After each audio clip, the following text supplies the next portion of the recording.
Hello and welcome to this mostly discussion, but I also have a little bit of speculation about the meaning behind the name of Triangle Strategy. So, this is a upcoming game that I am extremely excited for, and basically everything about this game seems absolutely incredible except for the name. What is up with the name Triangle Strategy? Such a kind of nondescript and not very detailed, not very catchy name. You just have to be wondering, what's the story behind this? So with that, there is a little bit that we know for sure from behind the scenes on the producer and director side of how these naming conventions work for the companies that are producing this, as well as kind of the ideology behind their naming convention. With this, Triangle Strategy was actually designed by the same group that designed Octopath Traveler, another game that quite famously had the project name Octopath Traveler, and that name ended up sticking around for the full game. A lot of people have said that Octopath Traveler at least described a little bit more of the game, and it was something unusual enough that it stuck around, whereas Triangle Strategy just sounds like somebody took a shape and a game genre and just like, yep, that's what we're calling the game. Despite the, weirdness of the name of Triangle Strategy, we can learn a lot from some of the stories that came out of the Octopath Traveler naming and the reception of that game. With that, we go to Tomoya Asano, who is the producer of the Bravely Default game as well as Octopath Traveler and is on the directing team for Triangle Strategy. And in an interview, he said about Octopath Traveler that they ended up sticking with that name because in Japanese, the Octopath word was very recognizable and catchy for Japanese people because it reminded them of the word octopus, which a lot of them knew. And the convention using the English letters also has 8 letters for both of the words in Octopath and Traveler. Also, the names of the characters in Octopath Traveler all start with letters that spell out Octopath. And we can see some of these similar ideas possibly could have bled into the Triangle Strategy name. Both of those words also have 8 letters, and it is simple enough of words that for the Japanese audience, this probably was very catchy, very easy to recognize and to remember, but this time the translation into English just didn't quite hold the same attractive value that Octopath Traveler did. But I think that there is more underneath the surface. With that, Octopath Traveler, the name describes perfectly what the game is about, right? You have 8 different characters that all have their own path, and you are traveling down those 8 paths with each character. Octopath, 8 paths, Traveler. Makes perfect sense. Like, you could go just straight from the name, and you now know exactly what the game is about, and what the general idea of the story will be. Now, trying that for Triangle Strategy doesn't quite work out so well, because so far, I don't really see a lot of triangles in here. And even when I was talking to some of my friends about this, I was telling them about Triangle Strategy, like unfortunate name and everything. They're like, oh, well, I'm sure they just did that because they have that weapon triangle mechanic that they'd have in Fire Emblem, right? Like the swords, spears, axes. So they just wanted to have Triangle the name about that. I'm like, now that would make sense, except we have not seen a weapon triangle in this game at all. There are no little rock, paper, scissor interactions between weapons. The elements don't seem to have a rock, paper, scissor either. It's just fire and ice oppose each other, and lightning and wind oppose each other. So none of the actual game elements really have the triangle. The only one that we have seen so far is the conviction system. The conviction system of utility, liberty, and morality. There are actually 3 of those options, so that could be a triangular relationship is what they're going for. But we don't know exactly how big of an impact that will have on the story at this point. Are each of these convictions going to kind of be their own story path, where if you get to a certain point in the story and you have conviction highest for utility or liberty or morality, Do you go down a different story path or have different options presented to you? We don't know any of that yet. So we do know that they really like to focus on the promotional material on the conviction system. So it will definitely be a big part of the game, no matter what it is used for in terms of path splits, or whether it is just for recruiting characters and choosing kind of one-off chapters what you want to do. Regardless of what we end up doing with the conviction system, I still think that there is a deeper meaning behind the triangle strategy name. And that is something that King Regna says in his speech at the tournament. So in the prologue demo, we open up with one of the early chapters is having all of the main delegates of each of the 3 nations in Norzelia come to Glenbrook for a tournament. They are addressed by King Regna, the King of Glenbrook, and he refers to the 3 kingdoms' cooperation as 3 pillars that will hold up their land of Norzelia. So it might have been because I've already been diving down the rabbit hole of the triangle strategy name, but as I was playing through and I saw that, I really jumped on that idea of 3 pillars being Esfrost, Hyzant, and Glenbrook, and that is the triangle that is being referred to primarily in the triangle strategy name. Now, how would this actually be implemented? What I am honestly mostly just like hoping and dreaming for, but there's maybe a chance it could happen, so let's say I'm predicting this before the game comes out, is that the conviction system will allow for different paths to be taken throughout the main story, where you can either ally yourself more closely with Esfrost, with Hyzant, or with some of the Glenbrook noble families. We already saw possible implications of those choices in the original debut demo. Those could have been changed since then. That was over a year ago that was released. I think that there's some pretty good evidence that depending on your convictions and what choices you make using the scales of conviction, you can kind of decide which nation you want to be most closely aligned with. Now, I am really hoping that they are going to pull off the route splits in one of the best ways that I have ever seen route splits done, which is similar to the Tactics Ogre Let Us Cling Together remake for the PSP. So that's also a game with quite a mouthful of a name. Would you look at that? Tactics Ogre Lucked is often what we call it, Let Us Cling Together, so if you hear me call it TO Lucked, that's what I'm referring to. Was another strategy RPG game that has a very similar art style, and also had split paths along 3 different possible, basically, convictions.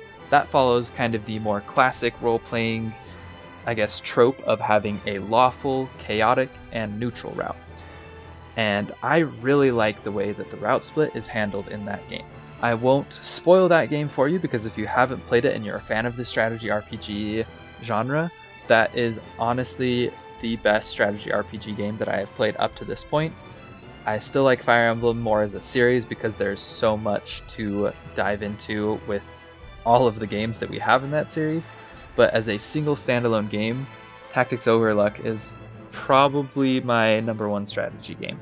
So the way that they handled the route split in that game is you have a main character with a personality. He is not a blank slate avatar, so similar to Serenoa so far, and your choices are basically influencing which of his 3 paths he is going to follow. If he is going to be lawful, which is following his directions and commands regardless of the moral implications, or if he's going to be chaotic, which is following his own heart and his own convictions, no matter what, social obligations or rules he might be breaking to do so, or if you're going down one of those routes, you end up having the choice to kind of go down a more neutral route, which is balancing, yes, you have your strong convictions, but you can see what might be best for the good of all, and you take kind of that middle neutral route through that. Now, these 3 routes have wildly different stories, especially concerning your character and how he grows, as well as the character development of several of their main characters in the game. But the way that they handled it is really cool, where despite going to completely different parts of the continent, fighting different armies, fighting in different places, on each of the separate routes, the overarching story of the game remains basically the same no matter what route you took. There's ways that each of the routes kind of lead to the same major turning points, or anchor points is what they're actually called in the game. And this even leads to kind of returning all 3 routes back to being able to achieve the same ending on all of the routes. Now, there are hugely impactful things that can happen depending on your choices. So it's not like your choices don't matter, where no matter what you chose, you're going to end up at the same place. One of, I would probably say, like the second main character can be dead by the end of the game if you make choices in a certain way, or can end up playing a major role in the end game and even in the epilogue. And along with that, your character changes a lot depending on the routes that you took. And so each of the choices still feel really meaningful. Like, you are really drawn into the character that you are playing as in the game. They didn't need to make the story overcomplicated where they're having 3 kind of completely contradictory paths, like in Fire Emblem 3 Houses, where they decided to try and have basically 3 paths with kind of a shoehorned in 4th path. So Fire Emblem 3 Houses, you have the 3 houses that you can take as different story paths, and they tried to make them have completely different resolutions, completely different stories for each of them. And those stories really fell flat on their face. They are not very compelling. They are honestly kind of boring and predictable. There's no way that all 3 of those could happen at the same time. They're completely contradictory of each other. So it really leads fans to kind of go down the route of well, what is the canon story or the golden ending that we're getting out of this? And that is even worse in Fates, where you originally had Conquest and Birthright, that honestly both the stories were not that great, but they're both very one-sided for Hoshido or Nor. So it was kind of when we just had those 2, it was okay, these are 2 vastly different stories. And when they came out with Revelations as the golden route that lets you save everybody, it just felt really cheap. I absolutely despise the story of Fates. I think that it honestly ruined what could have been a really cool idea. So as far as route splits are handled, I really like the Tactics Ogre idea of allowing each route to be very unique and fleshed out, but not necessarily changing the overarching story behind what happens. And that is what I think is going to happen in the Triangle strategy game. With the 3 pillars being Esfrost, Hyzant, and Glenbrook, I do think that your choices and which nation you ally yourself with will have a massive story implication throughout the main course of the game, where you will be fighting different enemies depending on who you allied with. You'll be getting different characters, and the wars and conflicts that are happening will probably resolve in really different ways depending on what side you're on. But I do think, and this is my big prediction for Triangle Strategy, is that at the end of the game, you are going to find out why we have these 3 pillars that uphold Norzelia. There's going to be a greater threat that comes up that relies on all 3 nations banding together and putting aside their difference in order to fight off a larger threat. And that will take kind of the triangle aspect of needing all 3 sides to make the entire shape work and be able to fight off a larger threat. Now, I have absolutely no idea. I've tried to avoid a lot of the promotional material to really go in blind. So whether that be the Fire Emblem staple of we find out that there's a massive dark dragon being resurrected that is somehow being spurred on by the division between the nations, and so we have to unite to re-seal it away, the ultimate stereotypical Fire Emblem story, or if it's going to be something more like other nations attacking, something more Lovecraftian, where there's other monsters that are coming out to prey on the division in the world. Honestly, that's just wishful thinking at this point, but it would be really cool if, regardless of the path that we take, the conviction that we take, we still kind of have this same endgame threat that forces our nations to band together again. And depending on which conviction and which nation you followed throughout the game, you will have killed off characters that were playable in other routes. You will have completely different ideas on how to handle the final threat and how you rally everybody to it.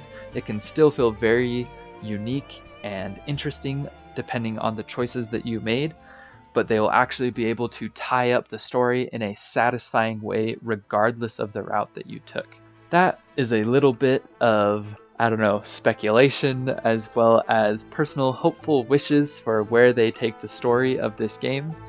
Who knows? They might have something that I haven't thought of that completely blows my mind, or maybe the ending will fall a little flat depending on how they execute it. Again, that is my thought behind the Triangle Strategy name, is that this time they really aren't using a core gameplay mechanic because the scales of conviction do not seem crazy important, outside of maybe allowing us to choose which paths we're going on if there are multiple routes through the story. And so I'm hoping that there is a deeper meaning to it where we will have that kind of greater endgame threat with all three nations needing to come together to be the triangle of three pillars upholding the land of Norzelia, preventing it from ruin. Let me know what you think of all of my crazy ramblings and ideas about the Triangle Strategy game. Let me know how excited you are for it to come out 1 week from today when this video is releasing. And I'm really excited to keep talking with all of you about how this game's going and be able to share more content with you once the full game releases. Again, thank you all for your time and hope you have a good one.